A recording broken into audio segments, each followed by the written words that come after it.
Bien que vous pouvez avoir des informations importantes à soumettre, nous avons des projets déjà préconçus qui ne conforment pas à l'eau. Nous avons 32 sites en RDC, il y a seulement 4 qui sont accessibles. Le moto, le pied. Vous arrivez à ce moment, vous êtes en avion, vous prenez les véhicules, dites moi, il y a aussi ces problèmes. Nous avons plusieurs outils de réglementation qui souffrent par manque de vulgarisation et de mise en œuvre. Or, notre pays a adhéré à ces outils. Et parfois, dans des réunions au niveau international, on nous considère comme si c'est nous qui étions les freins des autres pays, l'Afrique ou les autres. Parce que vous êtes là. Quand on regarde notre bassin de l'Afrique, on regarde les espèces. Parce que nous, les Congolais, nous sommes experts. Le professeur Yamama ne va pas me contredire. Quand on est dans des forêts, dans des grandes réunions, Congolais vous parle et vous dites waouh, ça c'est les jardins d'Éden. Nous sommes les bassins d'eau, nous avons ça, les espèces on cite, la biodiversité, les insectes, tous les reptiles, tout ils mettent là, vous savez que vraiment il y a tout. Mais au finish, quand nous allons passer aux choses sérieuses, il n'y a rien. Il y a le manque des infrastructures dans la chaîne de valeur. Ça aussi, c'est un problème. Nous vendons toujours le poisson, nous consommons le poisson à l'état végétatif. Donc, cueillette et nous consommons. Or, c'est dans la chaîne de valeur où on peut se retrouver. Ailleurs, on ne mange plus un poisson entier. On vend déjà le poisson par tranchée pour permettre qu'il y ait accessibilité à ces poissons. Aujourd'hui, nous avons le poca de notre fleuve qui vous pèse 15 à 18 kg par pièce. Quand vous demandez le prix, on vous demande ça $50 minimum, un poisson. Combien de Congolais vont se procurer ces poissons? Mais si la chaîne de valeur est assurée, nous avons des infrastructures appropriées de conservation, on peut subdiviser ces poissons-là en tranches et chacun pourra acheter 100 grammes, 200 grammes, 1 kg, 500 grammes et chacun pourra se procurer un poca. Il demande chez lui selon ses moyens. Mais tout ça, ce sont des défis. Nous avons le problème des infrastructures de transport. Ça, c'est pour la conservation et évacuer les produits. Il y a les infrastructures de transformation pour une longue durée de conservation, parce que même cette conservation aussi demande l'électricité. L'électricité aussi, c'est un autre problème. Quand on parle de transformation aussi, il y a les séchages. Le fumage qui s'est fait, c'est une cause majeure de la déforestation comme nous sommes en train de décrire. Donc nous devons basculer au niveau de fumage avec des fours modernes, où on utilise des combustibles qui ne vont pas attaquer la forêt, des combustibles naturels, des produits de récupération ou bien des pierres. Ces fours existent, mais comment accéder à ces fours? Donc ça c'est déjà un problème. Ces poissons aussi mal transformés sont de causes majeures pour notre santé, parce que ce sont des porteurs de gènes cancérigènes. Et ça nous cause beaucoup de maladies au fur et à mesure que nous les consommons. Mais ce sont les habitudes. Les gens croient que c'est ça le bon poisson, mais c'est dangereux. Donc là aussi, il faut une grande vulgarisation, il faut parler, il faut commencer par les acteurs, puis changer les habitudes. Il faut aussi parler aussi aux consommateurs pour qu'ils comprennent que nous devons changer.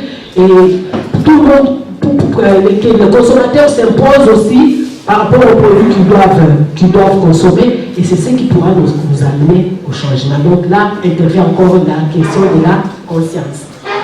Il y a le manque d'une volonté politique, là il faut le dire, pour booster le secteur. Donc il n'y a pas une volonté, parce qu'au-delà de tout ce qu'on a cité, les politiques connaissent tout ça, ça reste dans les discours, sur le papier, mais concrètement sur le terrain, rien n'est fait. Il y a aussi le manque d'accès au financement. Un acteur de pêche ne peut pas avoir un crédit à la banque. On ne peut pas vous donner un prêt parce que c'est un secteur très sensible. La manipulation du poisson, c'est un produit très sensible. C'est un secteur à haut risque. Que ce soit la pêche à la cueillette, que ce soit la transformation de produits dans la chaîne de valeur, que ce soit l'aquaculture, la pisciculture, l'élevage des poissons. Donc c'est un secteur à haut risque. Donc il faut un fonds de garantie du gouvernement pour sécuriser les acteurs afin que les gens puissent s'investir dans ces secteurs. Bon, avant de terminer, je voulais ajouter que la souveraineté alimentaire doit se marier la protéine végétale à la protéine animale. Pourquoi? Souvent, quand on parle de souveraineté alimentaire, tout le monde pense à l'agriculture. C'est parce que là où on a fourni les efforts dans notre pays, bien que ces efforts aussi ne sont pas visibles. Mais quand on vous dit des millions qui sont injectés dans le secteur agricole, on ne sait pas où va se produire, où vont se produire et qui les consomme, parce que nous sommes toujours parmi les pays les plus affamés du monde. Mais quand on parle de l'agriculture, il ne faut pas oublier, il faut penser aussi à la pêche et l'élevage, parce que le maïs là, le manioc là, il faut avoir les poissons et la viande pour les consommer. Et c'est ça la sécurité alimentaire, parce qu'une alimentation doit être équilibrée. Je peux dire qu'ensemble, dans un cadre propice et favorable pour le secteur de la pêche, nous pouvons catalyser le développement social et économique en Afrique. Ici, j'interpelle à agir en tant qu'entrepreneur. Pour le moment, il y a un problème et pour le défier, nous n'allons pas continuer à crier et décrier tous les jours le gouvernement a fait, le gouvernement ne l'a pas fait. Mais s'il y a 2, 3, 4 Congolais qui réfléchissent en entrepreneur et se décident d'investir dans ce secteur, ils injectent leur argent, ils vont recouvrir leur argent, ça paie aussi et peut développer les secteurs. Parce qu'un entrepreneur va respecter les normes, un entrepreneur va produire une poisson de qualité, il va faire la pisciculture, nous n'allons pas tomber dans des périodes de manque de poissons sur le marché, parce qu'il y a aussi des périodes de fermeture des pêches, comme on a dit la cueillette. Donc on doit pérenniser la consommation du poisson durant toute l'année. Mais c'est la pisciculture qui peut répondre à ça. Et là, si les entrepreneurs congolais s'investissent dans la pisciculture, ils peuvent aussi pallier à cette situation. Je pense avoir tout dit et je vous remercie. Moi, je suis dans le groupe consultatif africain sur la mise en œuvre des visions. Cet outil a été voté au niveau des Nations Unies et tous les pays du monde ont oublié cet outil et sa mise en œuvre reste toujours pendance en leur vie.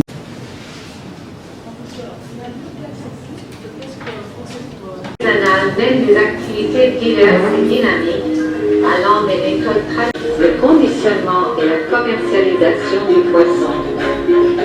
Ces pêches sont généralement fortement Les pêches artisanales représentent environ la moitié de la totalité des captures de poissons des pays en voie de développement.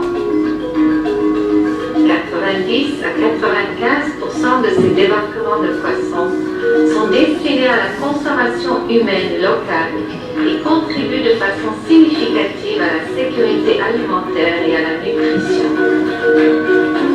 Les pêches artisanales emploient plus de 90% des pêcheurs artisanaux et des travailleurs de la pêche dans le monde. Près de la moitié sont des femmes. Les femmes participent à tous les aspects des activités de la chaîne de valeur des pêches, telles que la collecte des crustacés, la plongée en tant que pêcheuse de perles et d'abalone, la pêche en général et le ramassage des filets. Elles sont souvent responsables des activités post-récolte, notamment la valorisation commerciale et les activités à forte intensité de main-d'œuvre, comme le séchage, fumage et la salaison des poissons. Néanmoins, nous observons souvent que l'inégalité subsiste entre les hommes et les femmes dans les pêches artisanales. Outre le travail dans les pêches, les femmes doivent aussi prendre soin de leur famille et des communautés. Leurs contributions au secteur des pêches ne sont pas toujours reconnues ni payées de façon adéquate. Les inégalités de pouvoir le long de la chaîne de valeur sont fréquentes. Bien que les femmes participent aux diverses étapes de la chaîne de valeur, de puissants intermédiaires masculins dictent souvent le prix du poisson vendu par les femmes. L'accès limité des femmes au crédit contribue à cette inégalité. Les conditions de travail des femmes dans les pêches artisanales sont susceptibles de porter atteinte à leur santé, comme par exemple la fumée qui accompagne certaines méthodes traditionnelles de préparation du poisson, ou les blessures à la main causées par le décortiquage des crevettes. Chez les femmes indigènes, la discrimination fondée sur le sexe est souvent aggravée par la discrimination fondée sur l'ethnie. Les femmes sont en outre assujetties à diverses formes de violence dans les communautés de pêche et sur le marché. Les conventions et normes internationales, notamment la Convention sur l'élimination de toutes les formes de discrimination à l'égard des femmes, CEDAW, fournissent fournissent un cadre solide pour la protection des droits humains fondamentaux des peuples et pour remédier à ce type de situation. En 2014, les gouvernements ont approuvé les directives volontaires pour une pêche artisanale durable dans le contexte de la sécurité alimentaire et de l'éradication de la pauvreté. C'est le premier instrument négocié au niveau international qui cible spécifiquement les pêches artisanales. Les directives PAD cherchent à accroître la visibilité, la reconnaissance et l'amélioration du rôle déjà important joué par les pêches artisanales et à contribuer aux efforts mondiaux et nationaux déployés pour éliminer la faim et la pauvreté. L'un des principes directeurs des directives PAD est l'égalité et l'équité entre les sexes, préconisant la reconnaissance du rôle essentiel joué par les femmes dans les pêches artisanales et la promotion de l'égalité des droits et des opportunités entre les hommes et les femmes.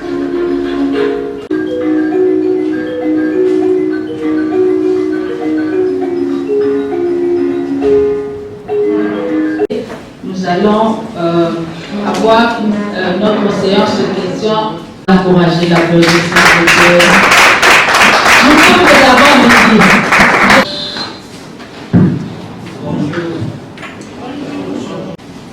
J'ai fait au Canada la conception et fabrication de machines industrielles. Nous amener vers des solutions durables pour qu'on puisse quitter les précarités de l'environnement. J'ai sur le développement durable. Moi, j'ai vu un travail qui a été fait à l'international. Il y a 17 points très importants par rapport au développement durable.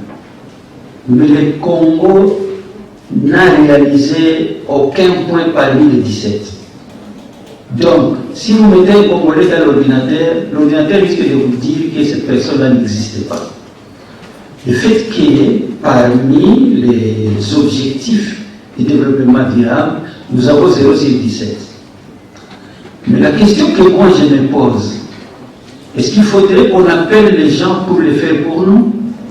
Et pourtant, ces gens-là aussi ont des difficultés chez eux. Ils ont des catastrophes naturelles. Et même si aujourd'hui nous sommes dans cette situation, c'est eux-mêmes qui ont détruit les écosystèmes.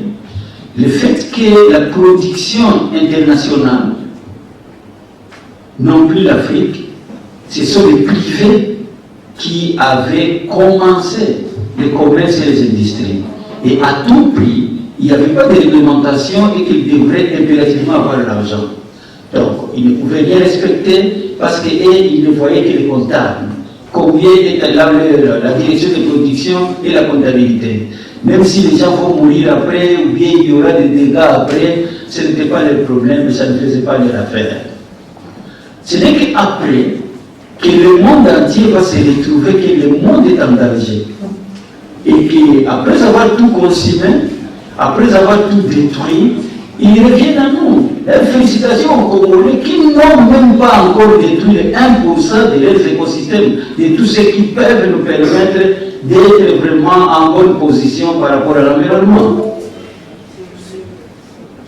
Malheureusement qu'à l'entrée des réfugiés ici au Congo, vraiment ils avaient détruit, nous qui étions là-bas, nous avions vu tout ce qu'ils avaient fait. On nous envoie des milliers de gens ici, et sans qu'il y ait un mécanisme, il y ait un support quelconque, tout ça, et toutes les organisations qui étaient là-bas ne faisaient que la vie. Et après, ça nous a créé des problèmes. Même la paix, même tout ce que nous connaissons aujourd'hui, c'est parmi les grands vecteurs de tout ce qu'il y a au Congo. Aujourd'hui, nous nous retrouvons dans cet auditoire où nous devons impérativement réfléchir par rapport à l'avenir environnemental de ces pays. Moi, je ne pense pas que nous puissions encore réfléchir comment est-ce que l'argent va venir à l'extérieur, parce que les Congolais ne parlent qu'argent. Aucun entrepreneur congolais qui a déjà commencé une affaire dans les risques. Tout le monde, ils attendent de l'argent, peut-être ça viendra du ciel, vous êtes endormis, une malle d'argent, vous tombez sur les lits, vous levez le matin, et là vous commencez maintenant à faire la planification et tout ça. Moi je vous dis ceci, oubliez, il n'y en aura jamais. C'est chercher à avoir l'utopie et ces choses impossibles. Mais avec tout ce que nous avons comme ressources, comme richesses, qui semble être théorique aujourd'hui, et pourtant c'est vrai. C'est pas vraisemblable, c'est pas vraisemblable, mais c'est une réalité. Nous sommes les pays les plus riches du monde. Le Congo a des richesses, comme l'a dit papa, le professeur Yamba Yamba, que nous-mêmes Congolais ne connaissons pas et que même les étrangers ne connaissent même pas. Et lorsqu'on parle du Congo, quelque part, vous êtes au Canada, les gens pensent que c'est un pays qui se trouve peut-être en Asie ou en Australie, tout ça. Personne n'accepterait qu'un bijou comme celui-ci serait bien loré installé en Afrique. Mais nous-mêmes les propriétaires, nous ne connaissons pas ce que nous avons. J'ai pensé ceci personnellement. Est-ce qu'il n'y a pas possibilité, à partir de cette rencontre, qu'on réfléchisse comme les Blancs avaient réfléchi? Ils n'avaient pas compté sur l'argent parce qu'à ce moment-là aussi ils n'en avaient pas, mais ils avaient compté sur l'innovation, la témérité et la mise en pratique de certaines réflexions. Il y a des forums comme ça, il y en a des milliers. Il y a des dépenses qui se font même à l'international. Ceux qui vivent de ça viennent régulièrement, et il y a des ateliers, il y a des conférences, il y a des forums, mais qu'est-ce que nous on gagne là-dedans? Avoir été informé que non, tout est en danger, faites attention, et toi il y a des perdiens, mais on disparaît dans la nature tous. Est-ce que c'est ce qu'il nous faut? Est-ce que nous ne pouvons pas transformer cette rencontre en quelque chose d'exceptionnel? Parce que lorsque vous voyez sur malheureusement que c'est impossible, sur les objectifs du développement durable, il y a d'abord la paix. Il n'y a pas d'environnement sans la paix. Mais je voudrais qu'on puisse m'aider et qu'on nous mette ces images-là ici, parce que ça me permettrait vraiment à ce que tous nous puissions y penser et essayer un peu de récapituler et un peu de créer la prospérité. Ce sont les 4 points qui englobent les 17 points qui sont sur cette histoire-là. Alors moi j'ai pensé ceci. Comment est-ce que nous, Congolais, nous pouvons être en mesure d'éliminer la pauvreté? Est-ce qu'il faut attendre un financement qui viendra de quelque part? Le président de la République a fait beaucoup de voyages et il continue à en faire parce qu'il y a des gens qui lui promettent la bonne foi. Mais moi je ne pense pas. Tel que je vis avec ces gens-là, le mot sadique n'est pas dans le dictionnaire congolais. Et que je vous dirais qu'il serait même impossible que nos frères qui sont à l'extérieur pensent nous aider pour qu'on puisse éliminer la pauvreté dans notre pays. Mais avec tout ce que nous avons comme ressources, si nous tous nous mettons ensemble et que nous pouvons utiliser tout ce que nous avons à bon escient et que nous pouvons fédérer tout ce que nous avons pour que nous puissions nous-mêmes nous fabriquer des revenus, je pense que ça ne sera pas une chose impossible. Et lorsqu'on parle d'entrepreneuriat par exemple, parce que l'entrepreneuriat d'abord c'est la fondation elle-même pour qu'on puisse parvenir à éliminer la pauvreté. Mais on ne parle pas entrepreneuriat, comment maintenant est-ce que nous allons créer des ressources? Il faudrait que nous soyons à mesure dans ces pays, et avec tout ce que nous avons, et avec l'accompagnement de l'État, de créer des ressources. Parce que nous sommes à mesure de créer des zones de production. Imaginez-vous qu'à un certain moment, je me rends quelque part, je rencontre des gens qui ont des mines mais qui ne savent pas les exploiter. J'essaie un peu de les fédérer, je dis non, toi, comme tu as déjà dit carré, toi tu as ça, et fabriquons quelque chose ensemble qui nous permettrait d'avoir l'argent et avancer et essayer un peu de fabriquer des revenus. Parce que moi, je vais vous dire ceci, peut-être que les gens ne comprennent pas. S'il y a un grand danger qui guette le monde aujourd'hui, y compris le Congo, c'est le changement climatique. Parce qu'à un certain moment, ce pays sera invivable. À un certain moment, le monde sera invivable. Oui, tout le monde, parce que c'est là le fait maintenant.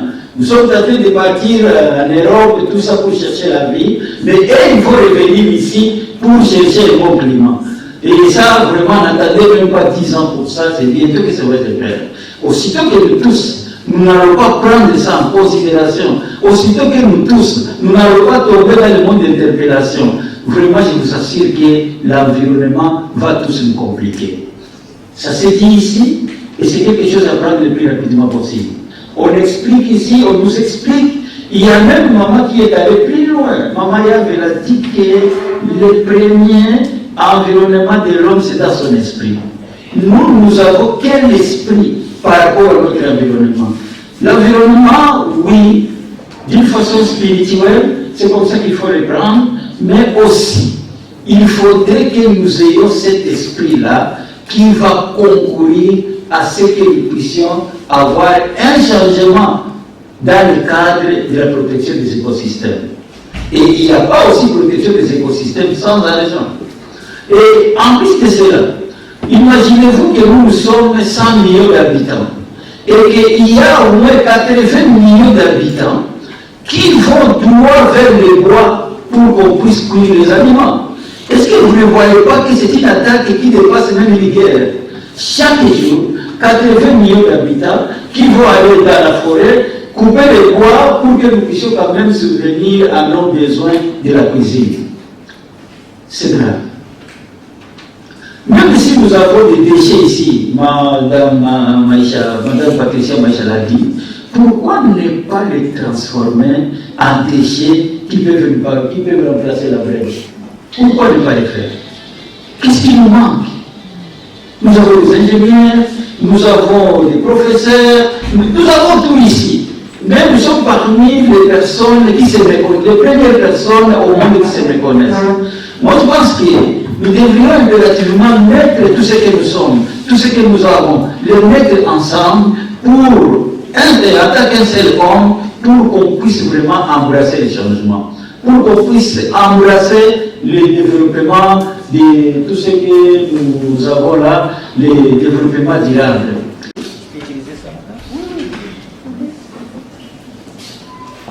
Vous allez rencontrer qu'ils ont presque tout fait. Vous allez en Australie, vous allez rencontrer qu'ils ont tout fait. On va lui expliquer le bon changement climatique et effet de serre. Deux questions. La première, je la donne à Madame Patricia Maïcha.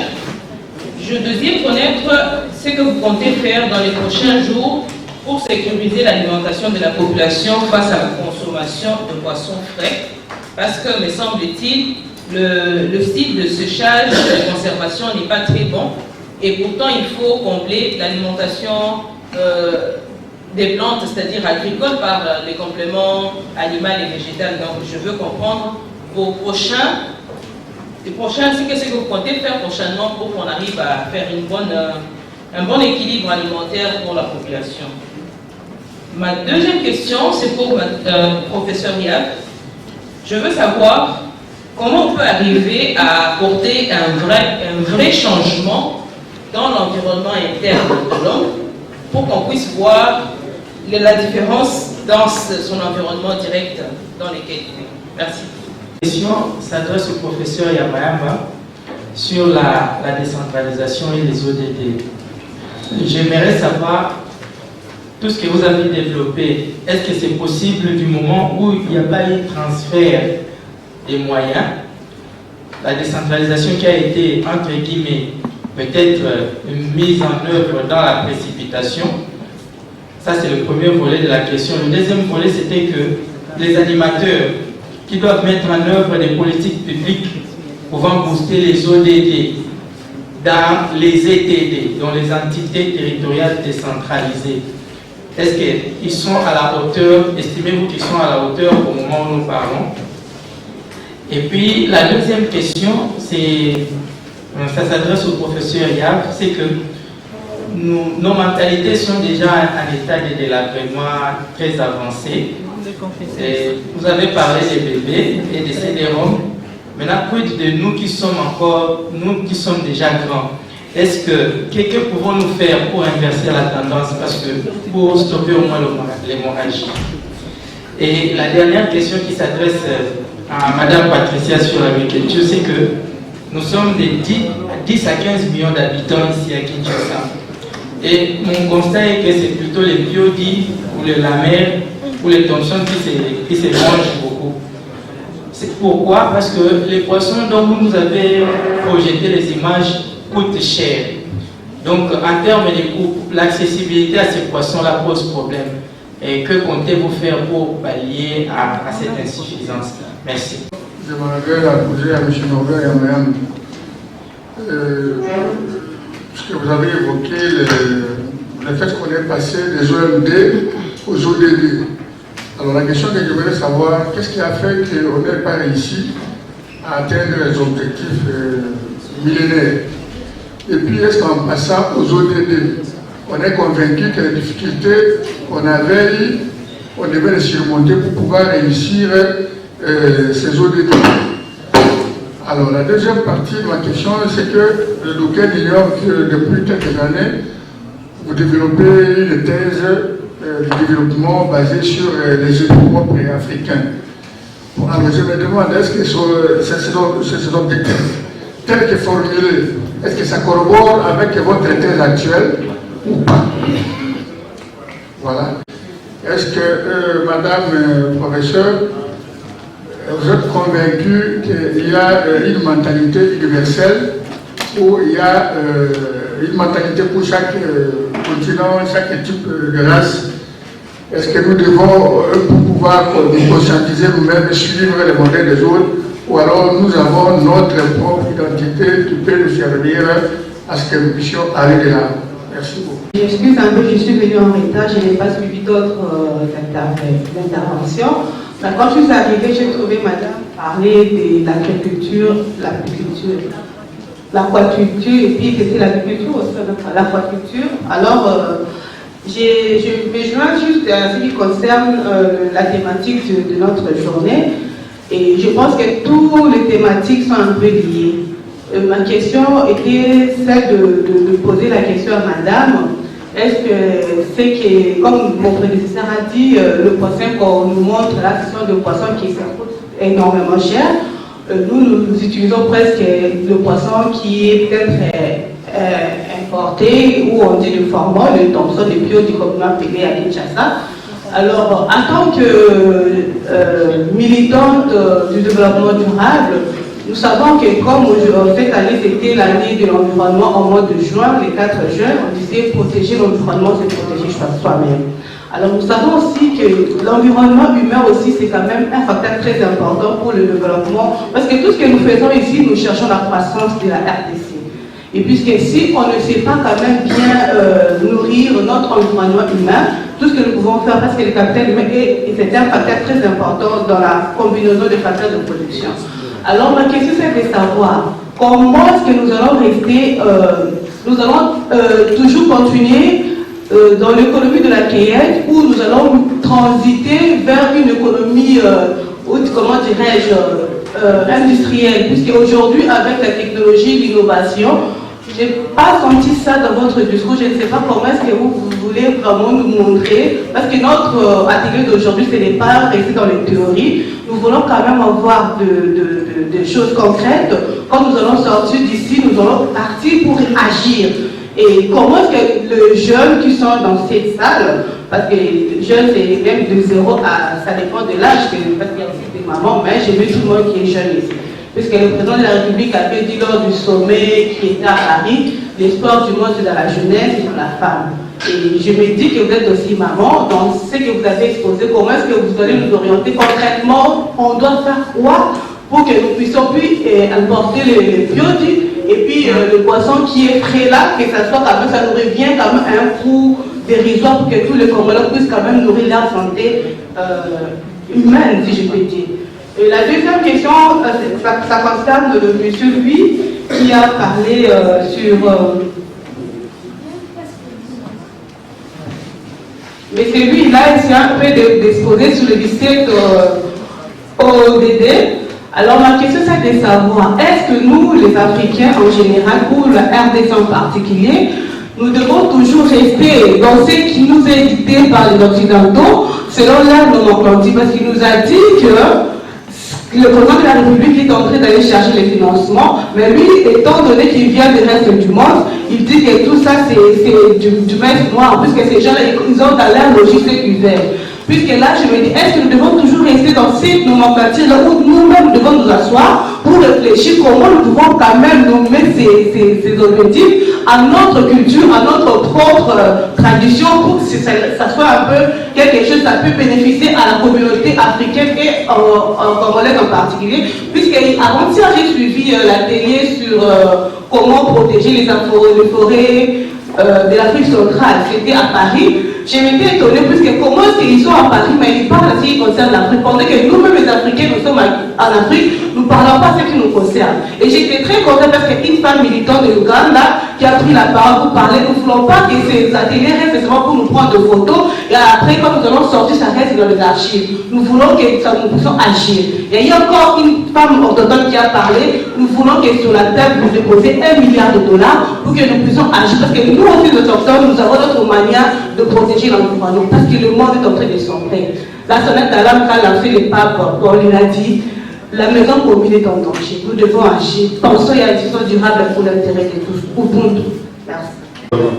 Au professeur Norbert Yambayamba sur le sujet de la décentralisation et l'objectif du développement durable. Sur son intervention, il avait dit, pour pallier à cela, il faut une organisation durable pour faire sortir le pays dans cette crise. C'est bien. Il a encore dit une chose, nous devons travailler avec objectif. Maintenant, mon problème, parce qu'on entend beaucoup parler d'objectifs, tout le monde parle d'objectifs, objectifs. Comment faire respecter l'objectif pour faire sortir le pays dans cette crise? Comment on peut respecter l'objectif? C'est ça ma première question. Deuxième question, je m'adresse au professeur Yav sur le développement personnel et analytique. Donc, ma question est celle-ci. Quel mécanisme pourrions-nous prendre pour rééduquer notre conscience ou esprit par rapport à notre environnement? Merci beaucoup. À monsieur le professeur Norbert Yambayamba. J'ai beaucoup apprécié votre présentation, monsieur le professeur, sur la décentralisation. Et je tenais à vous féliciter pour ça, mais je ne veux pas que cela reste comme un discours pour vous les politiques. En parlant de la décentralisation, pensez-vous aujourd'hui que cette décentralisation est une opportunité pour le développement durable? Parce que nous décrions aussi la procédure de certaines provinces dont cette décentralisation n'a pas toujours permis le développement. Merci. Le marché pour garantir la bonne alimentation. C'est un grand travail, ça fait presque 10 ans que je travaille dans ce secteur pêche en tant que femme, parce que d'abord, les femmes ne parlaient pas de ce secteur auparavant dans notre pays. Tout le monde croyait que la pêche, c'est une affaire des hommes. Nous sommes passés à des phases de sensibilisation, comme je l'ai dit, et surtout, le problème majeur, c'est le désenclavement. Ce n'est pas les poissons qui nous manquent en RDC. Ça, je dis faux et archi faux. Nous avons des poissons qui pourrissent. Nous avons des poissons qui sont transformés et stockés. Par manque d'évacuation, ces poissons sont utilisés comme combustible pour sécher les autres façons la saison suivante, parce qu'ils n'ont pas été évacués, faute de moyens de transport. Nous avons des poissons qui sont récoltés et pourris, c'est ce que j'ai appelé perte et post-capture. Donc on les pêche, mais ces poissons pourrissent. Nous avons ces poissons en RDC. Mais le problème qui est là par rapport aux poissons frais, surtout dans des grandes agglomérations, dans des grandes villes, c'est la question de conservation qui pose problème. Il y a une autre question, c'est une culture. Là, je rentre dans l'idée de Madame Yav. Nous devons changer nos mentalités. Tous à la biseau, comme on dit en Lingala. Mais nous avons trop copié des choses qui sont inadaptées, qui ne sont pas les nôtres. Nous avons voulu aller vite jusqu'à ce que nous nous sommes oubliés nous-mêmes. Pour être rien au finish. Il y a des cultures que nous avons, même dans nos maisons. Le poisson frais ne coûte pas énormément cher, parce que moi-même j'en vends. Il y a des poissons frais où vous pouvez avoir 1 kilo à 2 $. Vous pouvez avoir des poissons frais à 4 000 francs congolais, ici à Kinshasa. Mais nous avons appris à nos enfants que c'est le pieux qui est le meilleur poisson. Parce qu'on croyait que tout ce qui vient d'ailleurs, c'est tout ce qui est bon. On a appris ça. Aujourd'hui, la plupart des enfants qui grandissent dans des villes, dans les grandes villes d'agglomération, précisément ici à Kinshasa, ne consomment pas les poulets indigènes. Pourquoi? Parce que ce sont des habitudes que les enfants ont acquises avec le gâteau, le milky, on les a montré que c'est le bon poulet. Mais quand vous avez un poulet que vous égorgez à la maison, les enfants, ils mangent pas ça, sauce à bon. Qu'est-ce qu'il fait sauce à bon? Et l'autre là, c'est des sauces de goût. Des photos. Donc, vous voyez, ce sont des habitudes. Et là, ça revient maintenant à nous-mêmes de changer. Et de savoir ce que nous voulons faire à nos enfants. Je peux prendre un exemple banal. Beaucoup trop allé en France, président du Zaïre, de la République du Zaïre. On parle comme le blanc toujours. Ne croyez pas qu'ils parleront toujours de bien de nous. Il faut s'attendre aussi à ça. Là, il y a des réunions qui doivent vous montrer que vous n'avez rien, vous ne connaissez rien. Tout ne va pas chez vous, pour qu'ils aient les moyens pour bien vous étouffer et vous proposer tout ce qu'ils veulent afin de continuer à nous maintenir dans cette situation végétative. Parce que notre situation végétative est une opportunité pour eux. Ça, il faut le mettre dans nos petites têtes. Si c'est Jacques Chirac ou François Mitterrand, quelque chose, pose à vous la question, comment chez vous, les gens merdent des feuilles, il n'y a pas de poissons, on te dit, tiens, qui t'a dit ça? François Mitterrand, qui t'a dit ça, messieurs? C'est faux et archi faux. Si un Taïwan veut manger le poisson, il la mange en centaines par plat. Et son conseil dit, ah, président, comment vous savez comment nous vous s'il faut consommer les dakala, on en consomme. Qui c'est les protéines qu'il y a dans les dakala? Mais un enfant peut consommer 20 pièces par enfant par nombre d'enfants par famille. C'est du poisson, non? Oui. Mais pourquoi on n'en consomme pas? Parce que ça ne veut pas de poteaux. Combien d'enfants vont regarder à Kinshasa qui prennent le dakala? C'est faux. Ça dépend de la provenance. Nous avons plusieurs dakala, mais il y a aussi les dakala frais. Parce que moi, les dakala frais, le bon à l'équilibre, c'est 6 000 francs congolais. C'est possible. Et c'est possible. Vous pouvez faire la pisciculture chez vous, dans votre maison, dans votre baignoire. Et vous allez consommer les poissons 30 jours sur 30, poissons frais. Autour de mission, vous pouvez rouler en haut. Et nous avons pris les 6 espèces congolais qui peuvent être élevables. Donc on peut les élever dans la pisciculture en bonne forme. Les tilapia, les kongoyasika, les mono, les moussou, même aujourd'hui on est en train de domestiquer aussi les motos et l'autre là, les pokas. On peut le faire. Au Mali, je vis les femmes aller dans leur marché de poissons. Elles élèvent les poissons là même sur le lieu, sur le marché. Vous êtes là, vous achetez les poissons dans un étang, on les pêche pour vous, on les pèse, vous payez l'argent, vous partez avec votre poisson. Est-ce que c'est impossible? Quels sont nos entrepreneurs? Mais ils amènent des millions aussi en Chine pour aller nous amener, je ne sais quoi, acheter des habits, nous amener quoi. Mais nous avons des millionnaires dans ces pays, mais ils investissent où et dans quoi? Le premier centre de l'élevage de poissons que vous avez, c'est Cap, nous avons ici à Kinshasa, c'est Cap Congo. Ça appartient aux Tunisiens.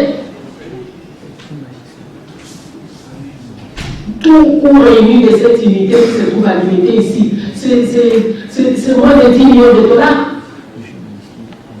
Mais il y a des gens, comme on dit, qui nous volent des centaines de millions par jour.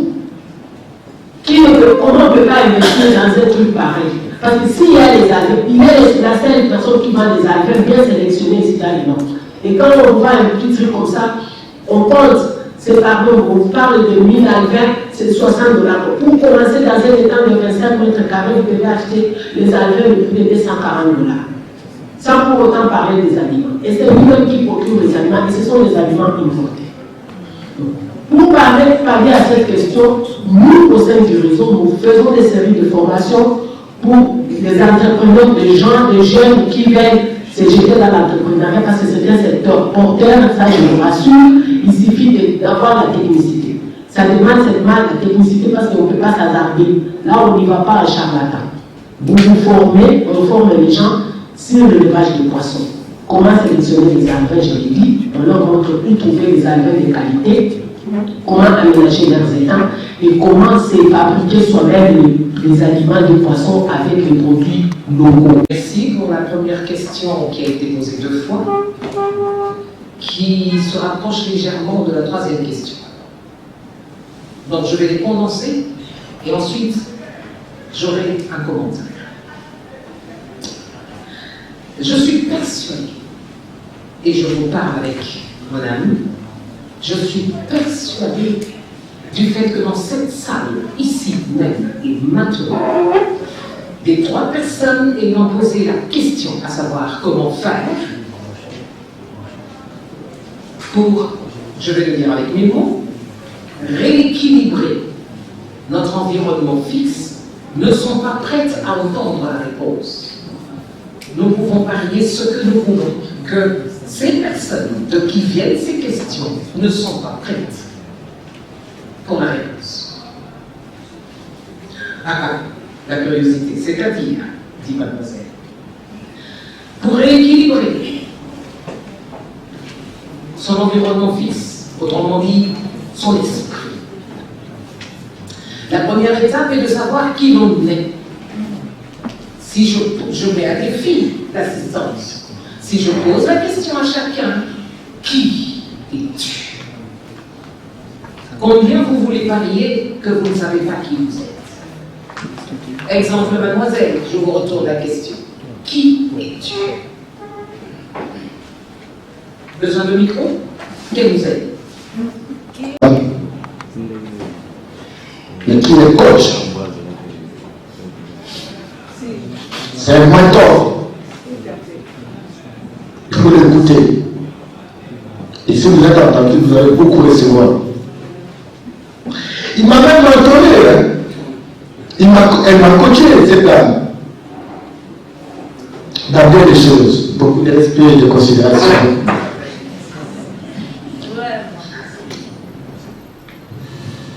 Vous savez, il faut qu'à un moment donné, qu'il y ait une révolution.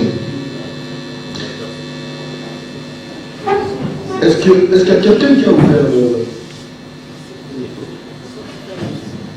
Je voulais dire qu'il faut qu'il y ait une révolution de bon sens. Une révolution de bon sens porte sur la révolution culturelle. Et la dame qui a posé la question, chercheuse à l'université, tout chapeau, c'est le début du commencement. La recherche de l'identité culturelle, ce qui nous a faussé compagnie. Où tout le monde réfléchit comme des bouteilles de primus dans un casier de bière.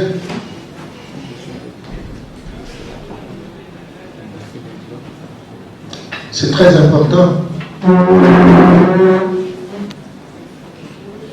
Donc, je voulais simplement dire qu'à un moment donné, nous ne sommes pas ce que nous voulons être, mais nous sommes ce que les autres voudraient que nous soyons. Et parce que nous sommes ce que les autres voudraient que nous soyons, et donc nous avons tout perdu. Raison pour laquelle Madame Mia a posé la question, un arbre qui n'a pas de racines, comment va-t-il résister? Il tombe. Nous sommes tombés parce que nous n'avons plus de fondation, nous n'avons pas de racines. Et lorsque nous organisons des rencontres de ce genre, nous avons l'intention effectivement que nous puissions restaurer nos racines. Et je vais terminer par là. ne serait-ce que par rapport aux commentaires de la dame. Chez nous, lorsque vous entendez tel diplôme, au fur et à mesure qu'il ajoute des diplômes, il croit que c'est les solutions qui viennent d'ailleurs, les solutions occidentales sont les meilleures. Il n'y a pas d'autres solutions. Et c'est ça que Kofi Gomez dit, vous qui croyez que les solutions occidentales et européennes sont les référentiels, vous êtes déjà des intellectuels imbécilisés, acculturés. Donc vous n'êtes plus utile pour notre société. Vous êtes utile pour une autre société. Et c'est ce paradoxe-là, ce manque de cohérence entre ce que nous sommes et l'adoption d'une autre civilisation, c'est ce qui fait que nous n'avançons pas. Parce que nous ne savons pas chercher nos solutions à nous. Il y a Covid-19, on recourt aux solutions occidentales. Et pourtant, quand vous arrivez ici à l'Équateur, vous avez des pygmées qui sont capables de soigner. Mais nos solutions sont plus considérées. Et je termine avec Edgar Morin, lorsqu'il parle de la loi des deux vérités contraires. La loi des deux vérités contraires suppose que ce que vous croyez être une vérité sur l'ordinateur, ça c'est votre vérité.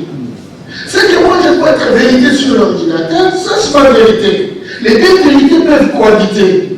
Mais il ne faut pas finir avec votre esprit pour dire qu'il n'y a que la vérité qui est la meilleure vérité qui puisse justement être la loi d'utilisation à travers le monde. Et c'est ça l'Occident.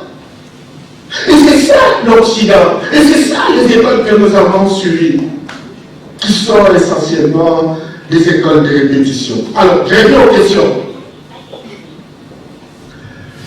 La première question qui m'a été posée passe par un constat de précipitation de la décentralisation. Et mon ami qui a posé la question pense qu'il n'y a pas eu transfert de moyens. Les choses se sont passées dans la précipitation. Est-ce que je crois à ça? Écoutez, il y a deux choses qu'il faut différencier. La culture qui apporte un mécanisme, un système et les animateurs du système. Le système de la décentralisation, c'est un système de la responsabilisation. On transfère, ça a été fait seulement par moi. J'ai dit non, pour être plus efficace, partageons-nous les responsabilités. Et on se partage les responsabilités. Cependant, lorsqu'il s'agit d'opérationnaliser ces responsabilités, ça peut arriver que tel ne fait pas ce qu'on s'est entendu de faire.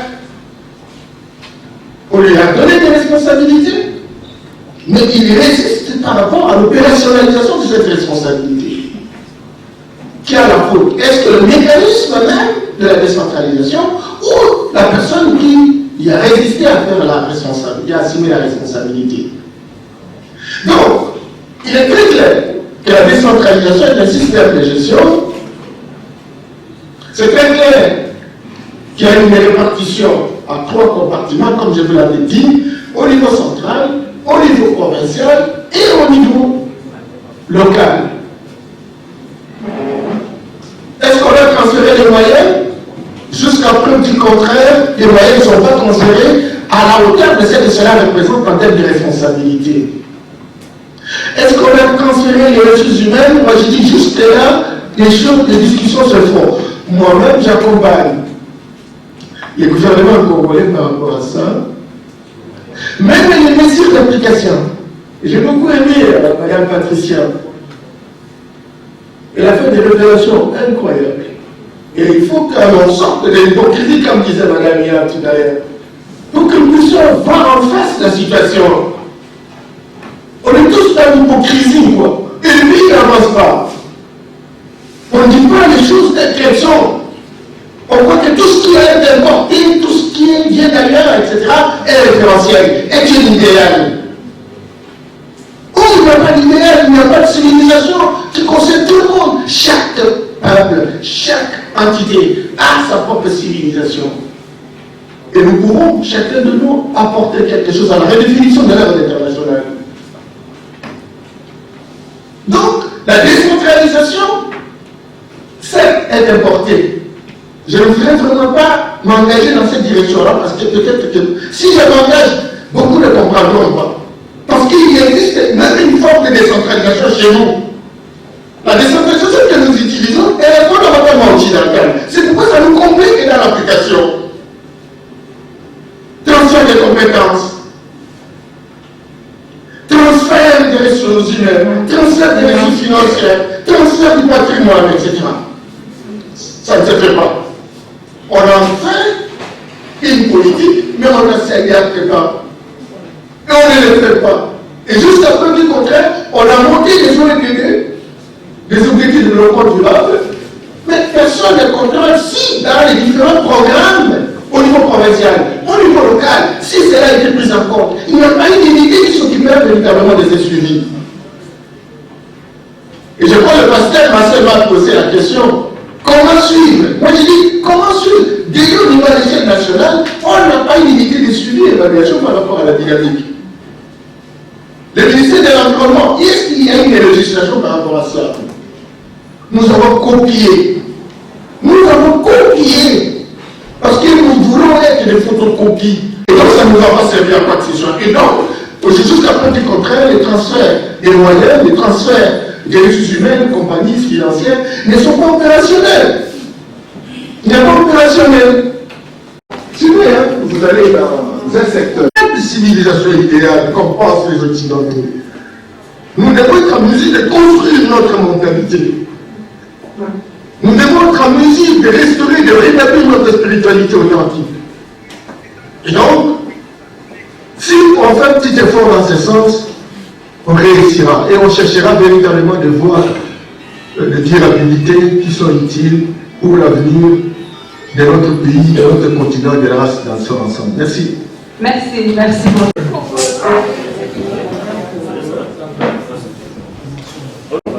On a la deuxième minute et les 10 minutes qui ont été données. Les différentes recommandations à opérer dans le cadre de mise en œuvre de l'implémentation des zones, choses qui sont par rapport à tout ce que nous avons eu à suivre.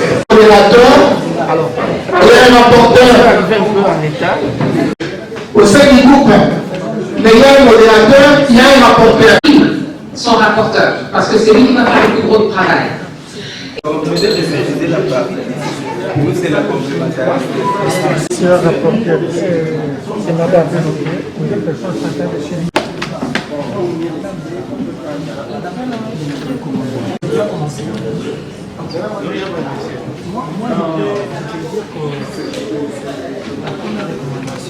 On n'est pas en autant de discussion.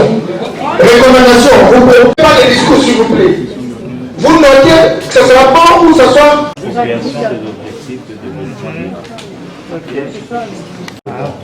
Et par rapport au développement durable, il faut qu'il y ait une sélection de la base. Il faut que la base puisse se donner les œuvres de santé communautaire. Le point de développement, entre la base et le décideur. Voilà. Et j'ai vu ça dans la déclaration, parce que c'est là que souvent les autres.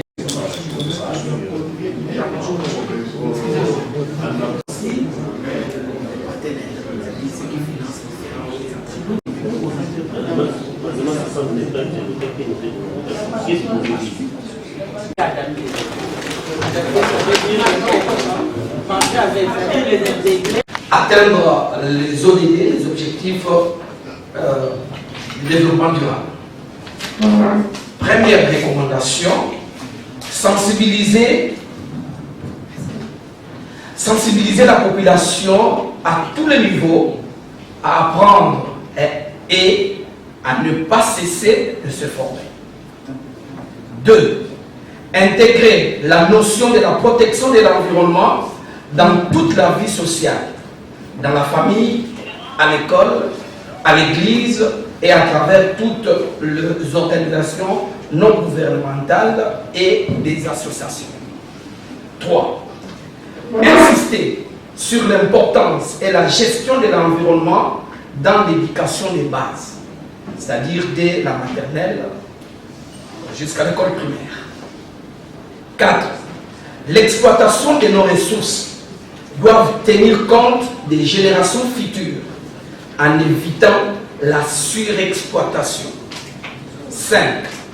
La mise en contribution des médias de masse pour conscientiser les populations sur la problématique de l'environnement. 6. Diminuer le pouvoir des chefs coutumiers dans la gestion de la terre et dans l'urbanisation. 7. Éviter les constructions anarchiques et demander à l'État de revenir sur l'ordre cadastral. 8. Rendre obligatoire le reboisement partout où la forêt a été exploitée. 9. Favoriser la production et la promotion des énergies renouvelables pour l'électrification de l'ensemble du pays. J'ai dit.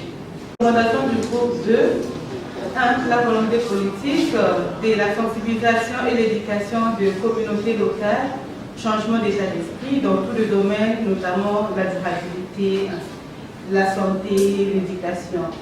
La participation des communautés locales dans la prise de décision des DTD, l'enrichissement du cadre juridique lié à l'ETD, la restauration de l'autorité de l'État et la révision du système éducatif adapté aux enjeux de l'ère, l'implication de toutes les parties prenantes, notamment le chef coutumier, l'opérationnalisation de la caisse de la péréquation, la rédévabilité des responsables des TTD, le renforcement des capacités des principaux animateurs dans les TTD, la création d'une base de données pour la gestion des TTD, l'équité spatiale.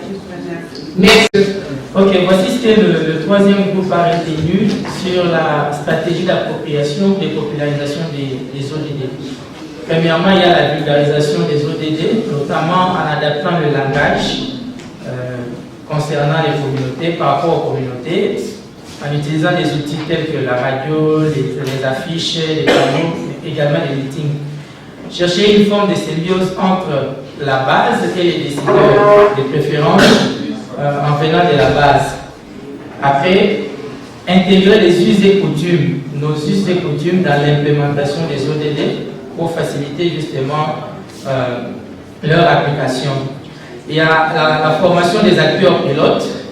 Il faut qu'il y ait des acteurs pilotes qui, eux, vont donner l'élan au sein de la société, notamment en les encadrant, en les outillant, et pourquoi pas les agences locaux d'exécution par rapport aux EDD.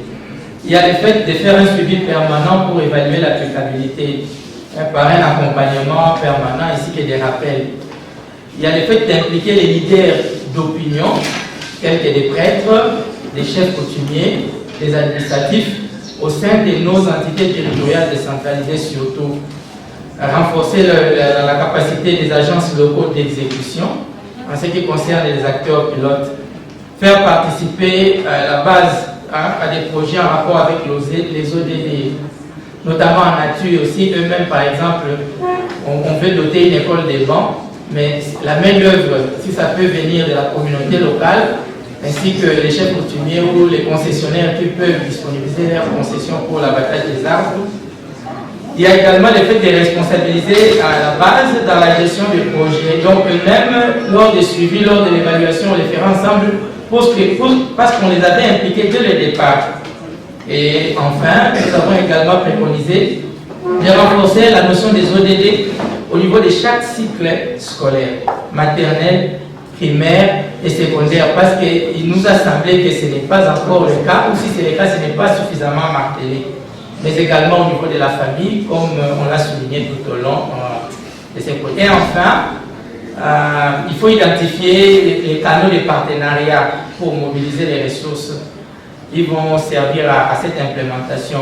Il y a également le fait de promouvoir une collaboration permanente entre les entités concernées, comme le gouvernement, les PTF, partenaires techniques et financiers, la société civile, également les secteurs privés.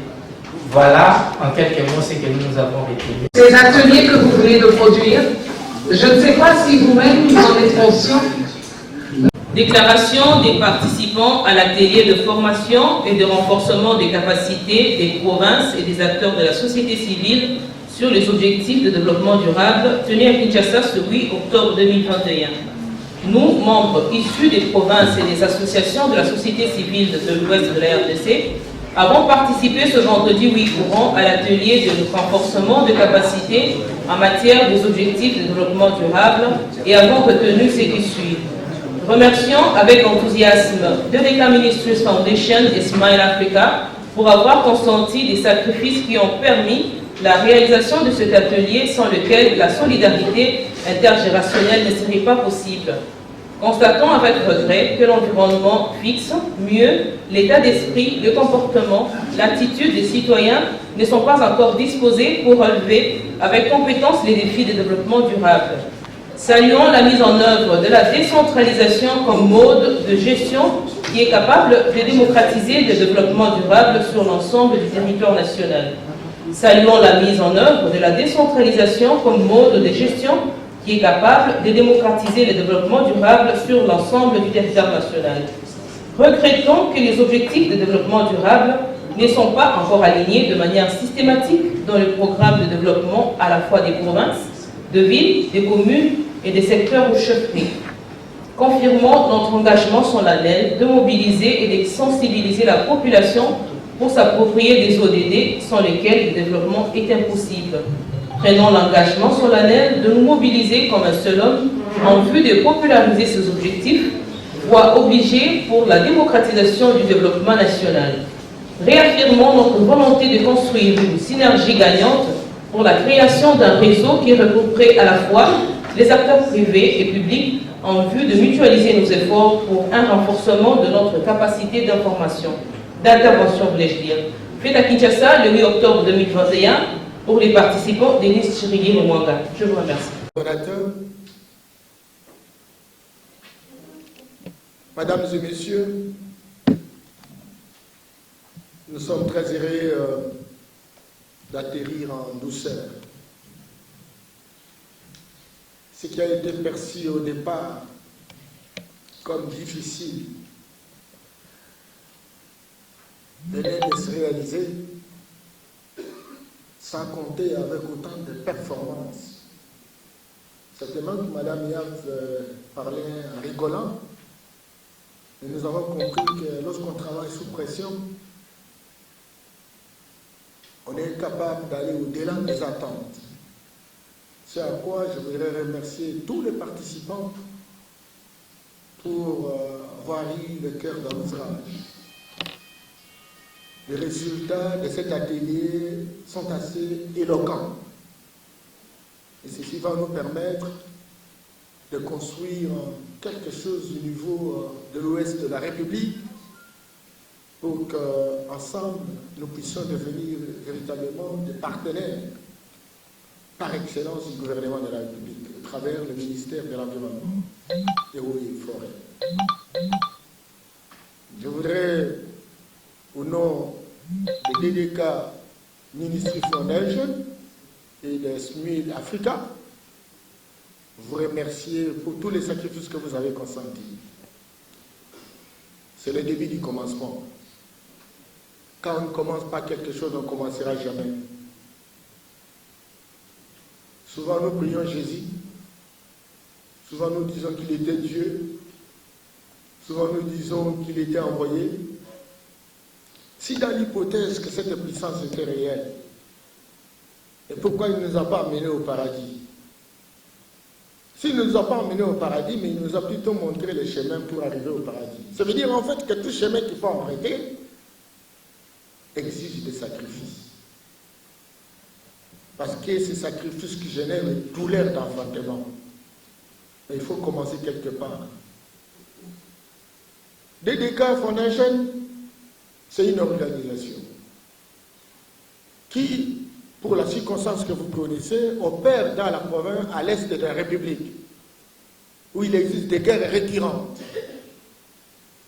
Et cette organisation n'est pas encore opérationnelle chez nous à l'ouest. Et vous comprenez que la crise financière sévit à travers le monde. Tous les les bailleurs potentiels ne sont plus souples comme par le passé. Mais vous ne pouvez pas non plus convaincre qui que ce soit si vous ne montrez pas de quoi vous êtes capable de faire. Heureusement que nous nous sommes tous investis pour que se réalise cette activité à l'Ouest. Sans argent, même pas un centime. Parce que nous savions que c'est le début du commencement. Et la plus grande réalisation de cet atelier, c'est notre capacité de nous mettre ensemble pour relever les défis futurs. Et les défis futurs sont énormes. Non seulement ça nous crédibilise vis-à-vis du gouvernement de la République, mais ça nous crédibilise également vis-à-vis des partenaires qui sont intéressés à la question. Raison pour laquelle nous disons, au regard de ce qui a été fait, au regard de ce qui a été réalisé, nous sommes là en train véritablement d'amorcer un chemin difficile. Mais la vitesse de croisière va s'obtenir au fur et à mesure que chacun met le cœur dans l'ouvrage. Encore une fois, Madame Yav, Monsieur Le Cordon, distingués participants, nous avons tous produit. C'était un atelier. Un atelier, chacun amène sa brique pour construire la maison. Soyons-nous fiers du travail que nous avons réalisé, peu importe les difficultés. On a passé par autant de temps ici. Certainement que ça n'a pas été comme avant. On a réfléchi ensemble pour dire, mais faut-il reporter cet atelier? Parce que tous les partenaires que nous avons contactés, qui auraient pu chacun libérer sa part dans les délais, ça n'a pas été fait. Ça n'a pas été fait. Aucun n'a donné même un centime.